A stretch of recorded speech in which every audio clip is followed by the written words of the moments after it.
Thank you, John. So as you'll notice, I am not FMCSA PA Administrator Chris Henry. But I did want to talk about some of the upcoming changes. So again, I kind of, if you will, lead the charge with some of CNS's regulatory kind of updates, our safety programs, focusing more on the kind of regulatory side, but also risk. So we want to tie that together pretty closely. There's one thing about just looking at the data and focusing on your scores and all that kind of stuff, and everybody can kind of get confused and tied into that stuff rather than the actual behaviors that draw. So, I want to call out Ryan's presentation about kind of driving the good behaviors and kind of like what we can do about the data that we're looking at on a weekly, monthly, yearly basis for our scores. So what's changing and why? So we're going to talk about the SMS, which is a safety measurement system, the Compliance, Safety, and Accountability Program. That is you've probably all gotten questions or notifications when you log into your scores, and it'll be like, hey, there's this new prioritization preview, and you're like, what is that? So we'll talk a little bit about that. The Crash Preventability Program, and this is specific to the FMCSA program, not internal. So Saxon and Stump did a great job of talking about your own preventability determinations and what that means, but also like how does that count against us? How is the government looking at it to gauge how safe we are? Because fundamentally all the scores are designed to prevent crashes.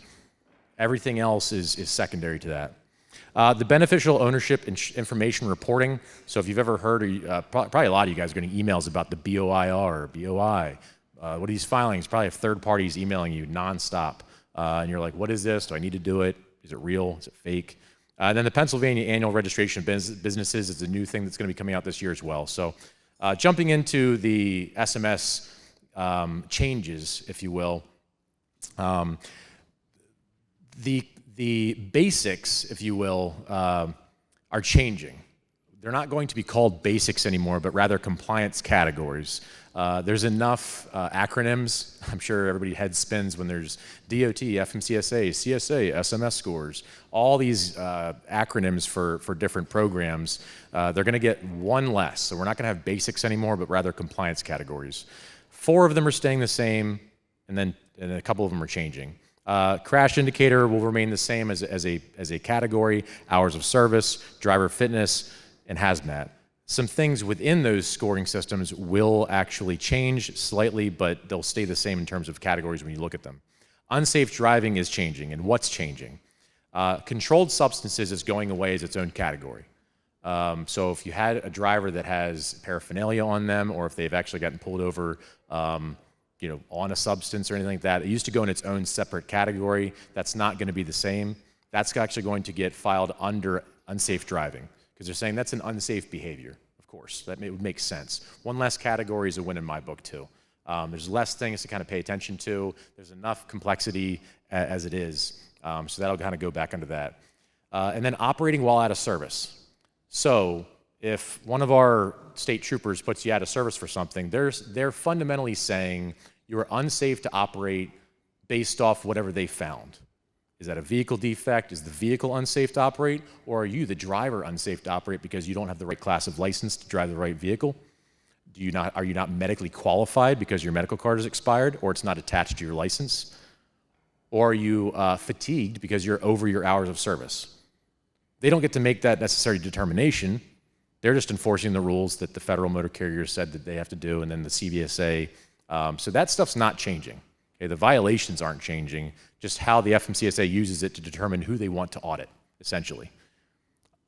Vehicle maintenance is changing. This is a win as well, because a lot of people talk about their maintenance programs versus what drivers can catch. So they're splitting it, and you're going to have a vehicle maintenance category, which is anything that could happen during a level 1 inspection. So the CVSA has different types of inspections, and I'm sure that most of you guys know that, but level 1 is that we are getting underneath your vehicle, we are doing a full North American level 1 inspection. That's going to be focused more on your maintenance program. Do I have preventative maintenance? Am I having regular, looking at my brakes inside looking at my chassis underneath, making sure that all the hoses and all that stuff are kind of tucked away and repaired correctly. Whereas we are now having a driver observed category. So things that could be found reasonably on a level 2 inspection, that's going to get split, which again is good because you can look specifically at that category and say driver problem, mechanic problem, which will help, I think, companies understand where to focus their attention.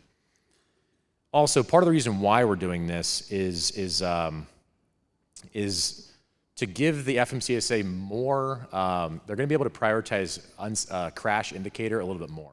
So less categories give them less areas of focus, and now I can go and investigate the companies who are actually high in crash rate or unsafe driving. So again, what's going to happen with the unsafe driving? So will this inflate unsafe driving? Yes, because more things are going underneath there. So if you're a company that already has issues, they might not get better because there are more things getting filed underneath of that. Along with that, the driver fitness, because driver fitness category alert is actually going up from 80 to 90%, which is a win. That gives you guys more room to breathe without being in alert status because if drivers have a medical card issue.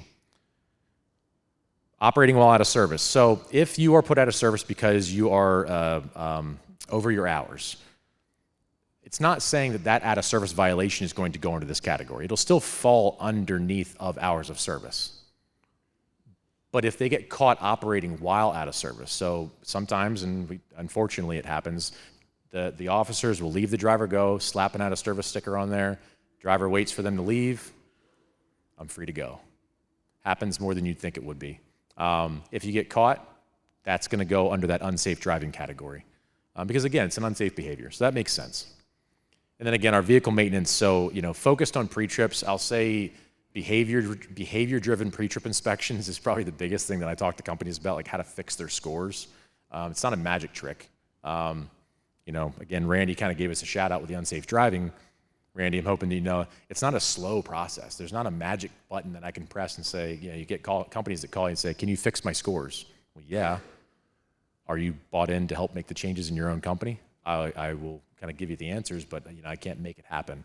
And that's where you get into kind of driving the culture of conducting a pre-trip, making sure your drivers know how to do it. Are they trained correctly? Do they have the knowledge piece? And then is there an accountability measurement that you kind of do? So is somebody reviewing the pre-trips? Are we looking at the logbooks to see if they only took 30 seconds to do their pre-trip?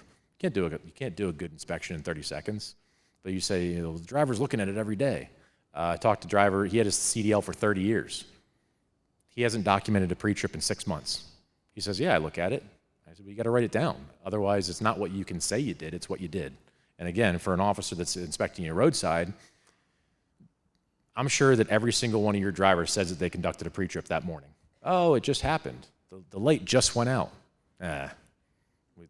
It's probably not completely true. So if it happens when you're out there, it's going to get dinged against you.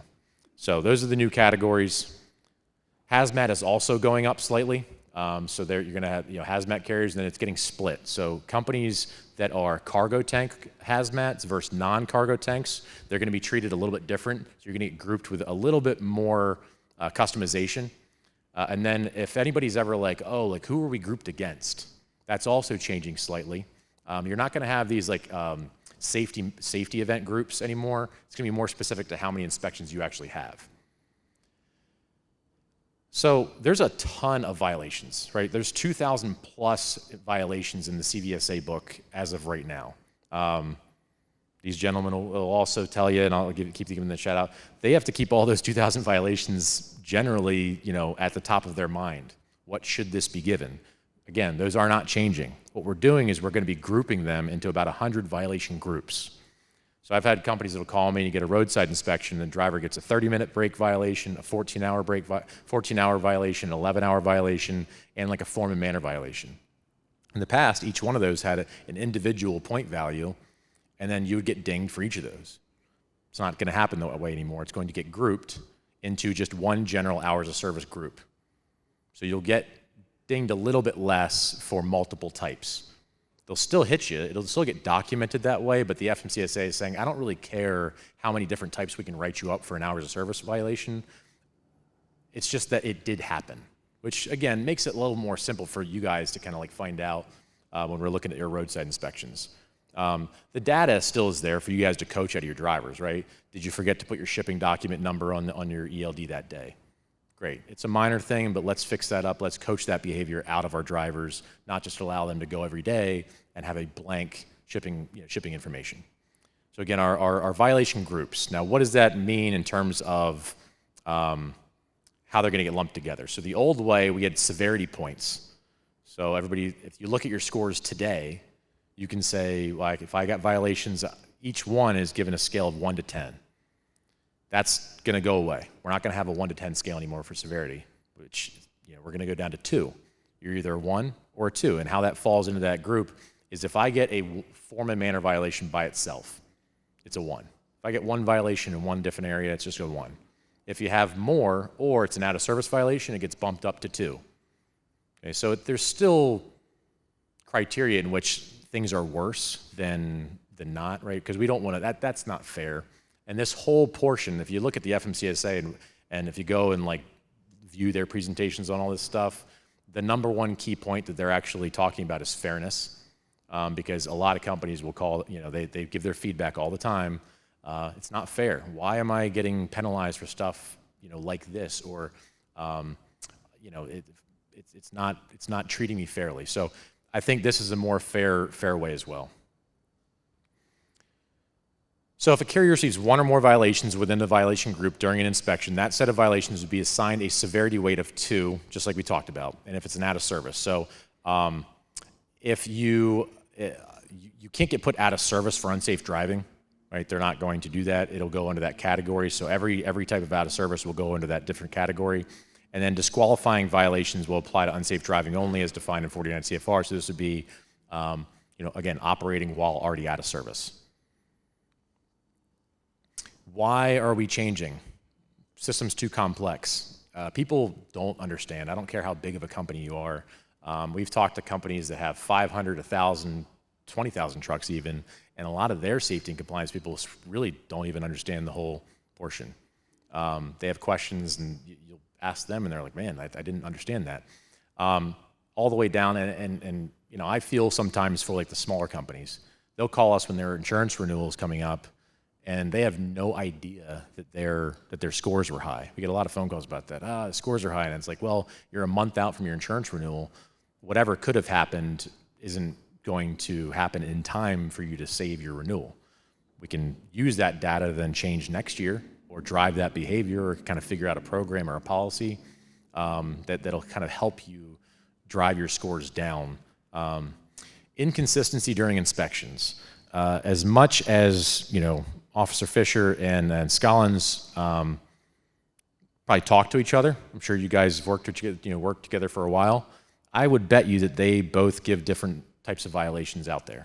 They're not the same person. They're not robots. There's inconsistencies between, inspections between different state agencies. So you have Pennsylvania State Police. They have different focuses than Indiana State Police, and then Nebraska State Police, and Florida, and different types of companies. So I was just in an audit, and the FMCSA, they have to go out there, and in order to keep their ranking, if you will, or if they're allowed to keep doing roadside inspections, they have to get out there too.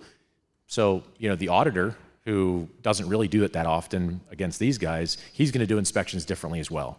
So, how we want to do this, it kind of simplifies the process a little bit more with those violation groups and grouping things together rather than, focusing on the individual small violations. Again, it gives a higher focus on crashes, which is what everything is about. As much as we want to argue and kind of cry and moan about the regulations and why they're there, everything is there because the number that Ryan kind of put out there, fatalities. Again, I'll shout out Chris Henry again, because we were at a presentation at the PMTA Safety Day back in October, and he said the whole point of why they're doing anything is for fatal crashes. So when those happen, they look into the behaviors that cause those fatal crashes, and they said, well, we can't have fatigued drivers, we need to monitor speeding, and everything is just driven home to that point. And then people might be saying, well, I don't have fatal crashes, I might even not have any crashes, but my roadside scores are getting flagged for being bad. Well, all they're doing is just intervening and kind of hopefully telling you before the bad crash happens.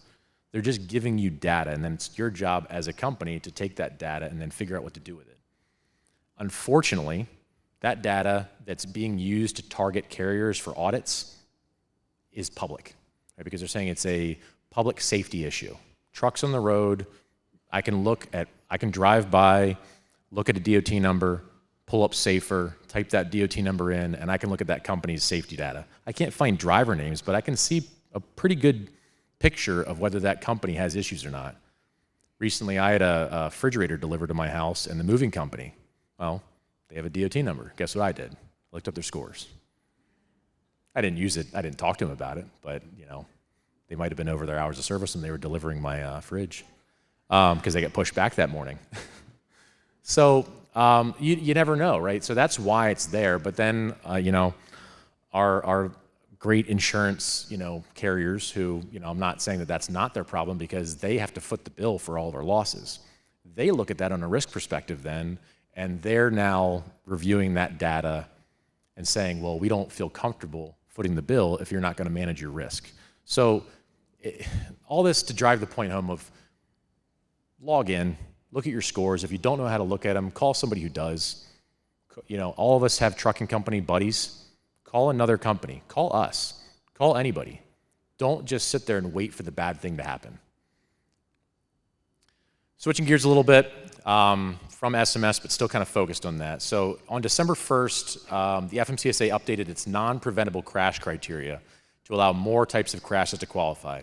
This is a massive win. I can't tell you how much this has been my probably white whale here for the last 4 years. Almost every time that I get a chance to talk to the FMCSA, I harp on the fact that how can companies be unfairly judged on crashes that are clearly not their fault, but still bumping up their crash indicator score, or you get an audit and you get a conditional rating because you're over that crash threshold of 1.5 per million miles. It's unfair. So they've opened it up a little bit, and this will slow down some of the data queue processes because there are more types. But we're going to get into what those new types are. One of the biggest ones is going to be same direction side swipe. In the past, if a vehicle, it's a 3-lane highway, I'm on I-95, 4-lane highway. If a car lost control and tried to change lanes unsafely, and I'm just driving in the right lane as a CDL driver in my truck, and somebody sideswipes me in the trailer, that was considered preventable. And I would argue with anybody, and I would say, I've probably talked to some of you guys here and said, it's just the way it is. I hate to say that, but now they are going to accept that as a non-preventable type, which is huge. A lot of crashes are going to fall into that category. Now, be careful because things might actually fall under a different category. If you submit them under the wrong type, it will get rejected. And they'll kind of nudge you to resubmit it under a new category, but the problem is it takes them about 3-4 months to accept them currently. And again, I can't, FMCSA resources are limited.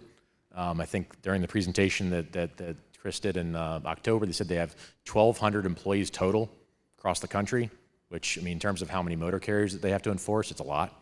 So all these crashes, now there's going to be more. So again, get your reports, submit them early.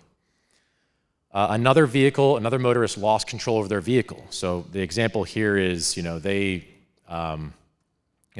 vehicle on the left sped up, lost control, and then they kind of tail spun out, and they crashed into us.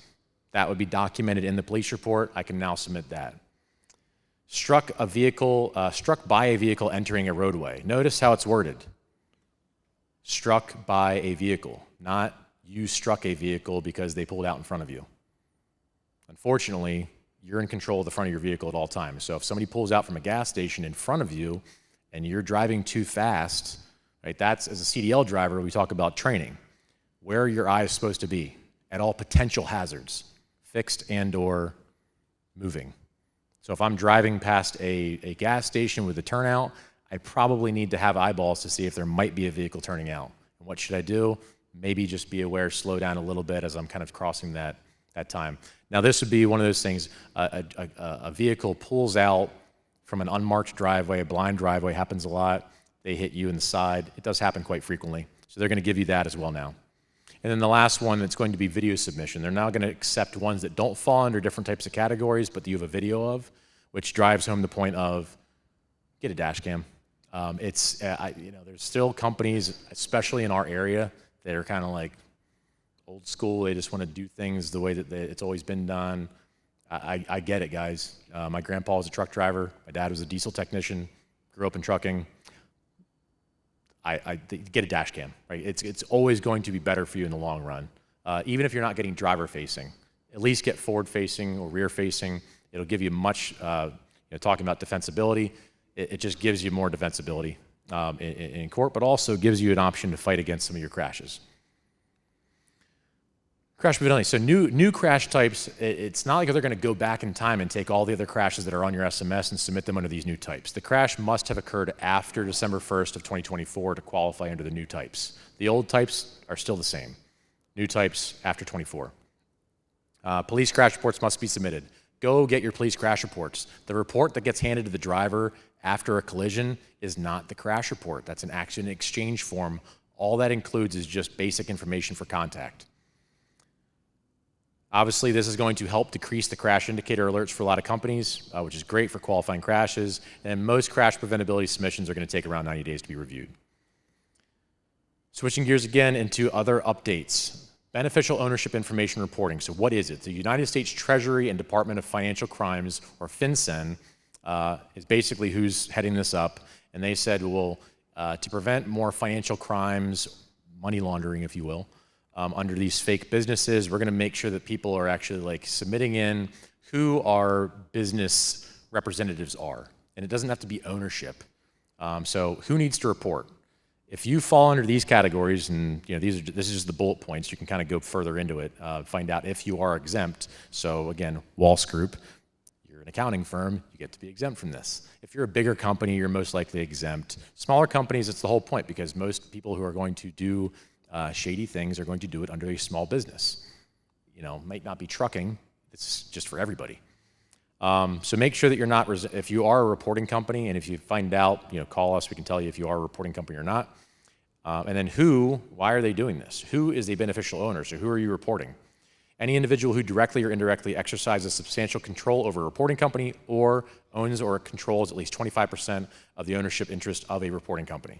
So owners and/or people who have a vested interest in the company, if you want to kind of call it like that. Again, you can go really in depth in this stuff. This is just high level, but that's why they want to do it. They want to know who's involved.